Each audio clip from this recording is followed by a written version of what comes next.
Praise the Lord. அன்பானவர்களே, எப்படி இருக்கிறீங்க? கர்த்தர் உங்களை ஆசீர்வதிப்பாராக. இந்த பரலோக சத்தம் நிகழ்ச்சியின் மூலம் உங்களை சந்திப்பதில் மிகுந்த மகிழ்ச்சி அடைகிறேன். தொடர்ந்து இந்த நிகழ்ச்சியை பாருங்கள். நீங்கள் பெற்றுக்கொள்ளுகிற ஆசீர்வாதத்தை எல்லாருக்கும் தெரியப்படுத்துங்க, எனக்கும் தெரியப்படுத்துங்க. நாம் சேர்ந்து தேவனை மகிமைப்படுத்துவோம். கர்த்தர் நம்மை ஆசீர்வதித்து கர்த்தர் நம்மை கனப்படுத்துவார். இந்த நாளில் கர்த்தருடைய சமூகத்தில் ஒரு வசனத்தை வாசிக்கலாம். சங்கீதம் 119வது சங்கீதம் 71வது வசனத்தை நான் வாசிக்கிறேன். நான் உபத்திரவப்பட்டது எனக்கு நல்லது, அதனால் உமது பிரமாணங்களை கற்றுக்கொள்ளுகிறேன். பாருங்கள், இந்த இடத்துல இவர் சொல்கிறார், நான் உபத்திரவப்பட்டது எனக்கு நல்லது, அதனால் உமது பிரமாணங்களை கற்றுக்கொள்ளுகிறேன்.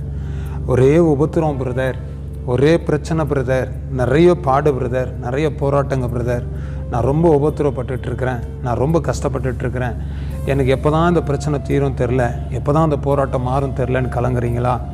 உபத்திரவத்தில் ரொம்ப கஷ்டப்பட்டுங்கிறேன்னு சொல்கிறீங்களா? பயப்படாதீங்க. இந்த 2025 நீங்கள் உபத்திரவப்பட்டது உங்களுக்கு நல்லதாக கர்த்தர் மாற்றுவார். ஆண்டோடைய பிரமாணத்தை கற்றுக்கொள்ள, ஆண்டோடு கூட வாழ, ஆண்டோடு கூட கட்டப்பட, ஆண்டோடு கூட எழும்பி பிரகாசிக்க இந்த உபத்திரவத்தின் பாதையில் கர்த்தர் உங்களை கரம் பிடித்து நடத்துவார்.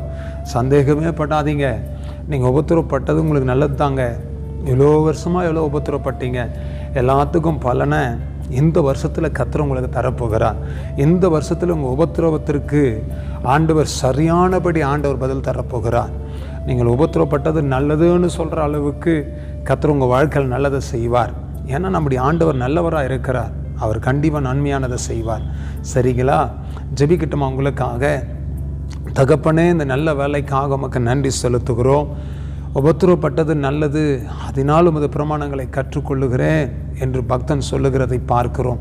இந்த உபத்திரவத்தின் பாதையில், இந்த பாடுகளின் மத்தியில் நம்முடைய பிள்ளைகளை நடத்தி கொண்டு வருகிறதற்காக ஸ்தோத்திரம். இந்த பிள்ளைகளை நடத்துங்க. இந்த பிள்ளைகளுடைய வாழ்க்கையில் அற்புதம் நடக்கட்டும், அதிசயம் நடக்கட்டும், உங்களுடைய வல்லமை வெளிப்படட்டும் என்று சொல்லி ஜெபிக்கிறேன். இந்த உபத்திரவத்தின் பாதையில் இந்த பிள்ளைகளை அக்கினியாய் கர்த்தர் மாற்றி நீங்கள் நடத்துங்க, அற்புதங்களை செய்யுங்க, ஆசீர்வதியும், பலப்படுத்தும், வழி நடத்தும், மூடி மறையும், தேவகரம் வெளிப்படட்டும். இயேசு கிறிஸ்துவின் நாமத்தினால் ஆசீர்வதித்து ஜெபிக்கிறோம். உம்முடைய நாமத்தை உயர்த்துகிறோம். இயேசுவின் நாமத்தில் ஜெபிக்கிறோம் நல்ல பிதாவே. ஆமேன், ஆமேன், ஆமேன். God bless you. கர்த்தர் உங்களை நடத்துவார். ஆமேன், ஆமேன்.